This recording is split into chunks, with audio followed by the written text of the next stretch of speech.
So I just want to talk a little bit about the process of coming from our kindy going into the school and the benefits that I see. Our local primary school is just a couple of hundred metres up the road, and the majority of our children go up there. So Vic and I have quite close relationships with the prep teachers up there, and we find the program that we run, being unstructured and allowing children to take their play where they want, is the biggest confidence builder you can get. And we find when our children go into school, and we've talked to the prep teachers sort of midway through prep year, and our children, although at first, you know, they're not used to sitting on a mat and listening because that's not what we do, come middle of the year, our children actually perform better, because what we do is encouraging children to think for themselves. They're taking charge of themselves as learners because that's what they've always done. They're not sitting there on a chair waiting to be told what to do. Their mind's working, okay, well, I could try it this way, I could do it that way. So as learners, I think what we do is massive for young children, and the schools are actually seeing that. Yeah. It's great that they can report back to us about that too, that they're seeing a difference between the Eskay kids within the prep environment as opposed to the children coming from a more structured, teacher-led kind of kindergarten program. It's great to have those connections with the teachers too. We pride ourselves on getting out into the community quite often.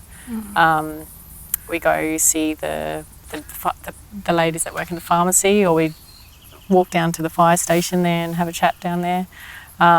We try and get out to the community quite regularly, actually.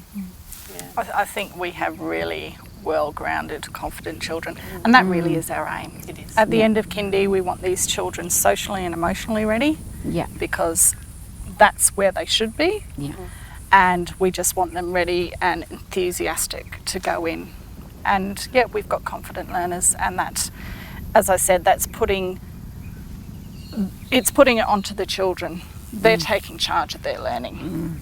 They're not letting the teacher be in charge. It's like, I can do this. And it's that I can attitude that we are developing in kindy, because they experience success in what they do. Nothing they do in kindy is wrong. You know, because they've taken it their way. They experience success. They've got that I can attitude.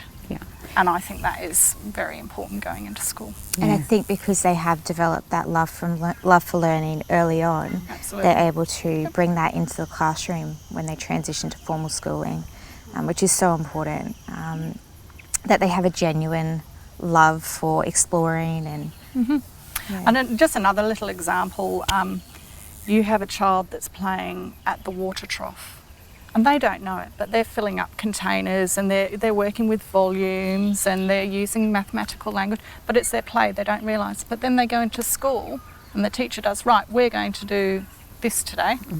Oh yes, I've done that at kindy, I know what to do, and I know what this is.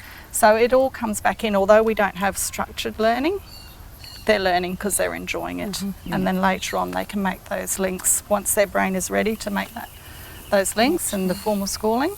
They'll remember back to what they did.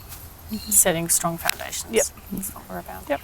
It is. It was wonderful to hear you say that, because I think from my background with Mayfield, we're only just starting to see our children go into the prep year. But in my previous service, I was from a very structured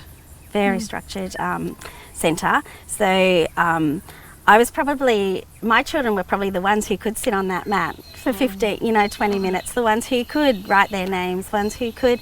And I think starting here, I have had to do some deep thinking on myself and a lot of reflection as to what my previous practice was. I knew all of the, the child-based, all the play, that and all the benefits, but I guess with the setting that I was in, this is the way that it was done, and I guess coming here, I've had to reflect, and I can see changes in myself and with my way that I look at the children, the way that I look at the play, and I'm actually looking forward to next year and reaching out to some of the preps around here just to see how the children are going, and just to see where the difference is, because and I've spoke to parents, you know, over the years, and their children, some of them did struggle when they went to school because they weren't confident and they didn't have that,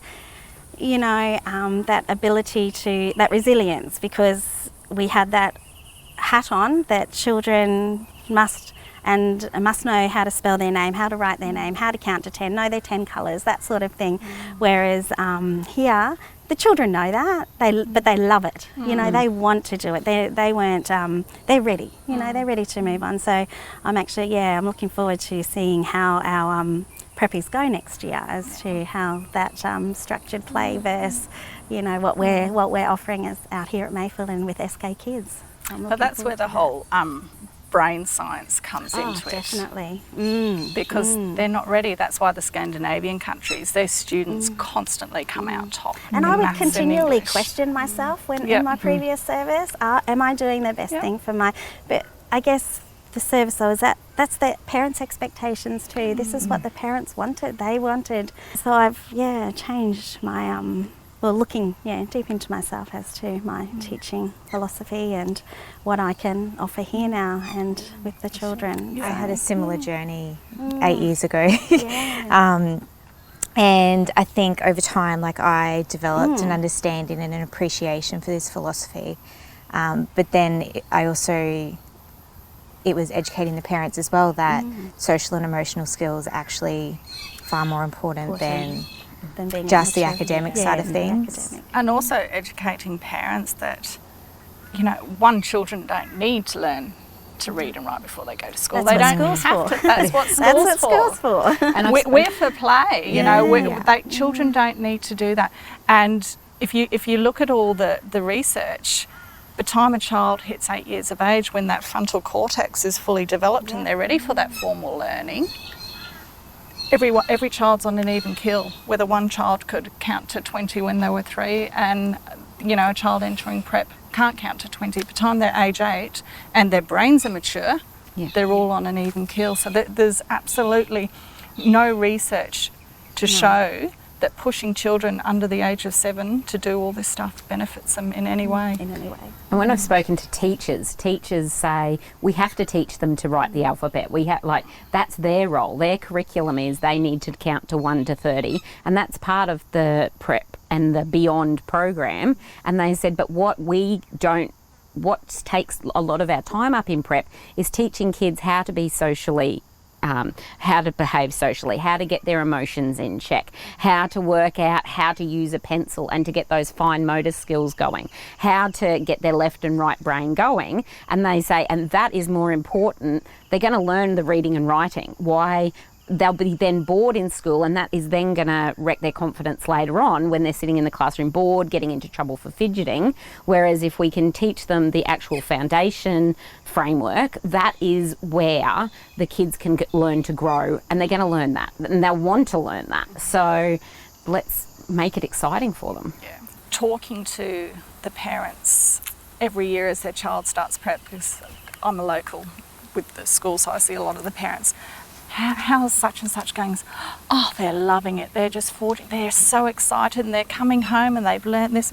And I'm just so proud that we've done that. You know, we have sent those children into school confident and ready to take on the world. It just reaffirms that our philosophy is on board with what children need at this time in their life. But even I've got the Eskay Way still supports the children who are a bit more advanced at reading or whatever, those gifted children as well. Our Eskay Way helps to allow them to continue that growth. And so some of the kids are reading naturally at a younger age, and that is still encouraged, and that then brings in the other areas like the social skills that child is maybe a little bit more lacking, but the reading is exceptional. So he's then reading to peers and helping to expand that as well. So regardless of whether the child needs a lot more stimulation, they have access to it the way with our programs.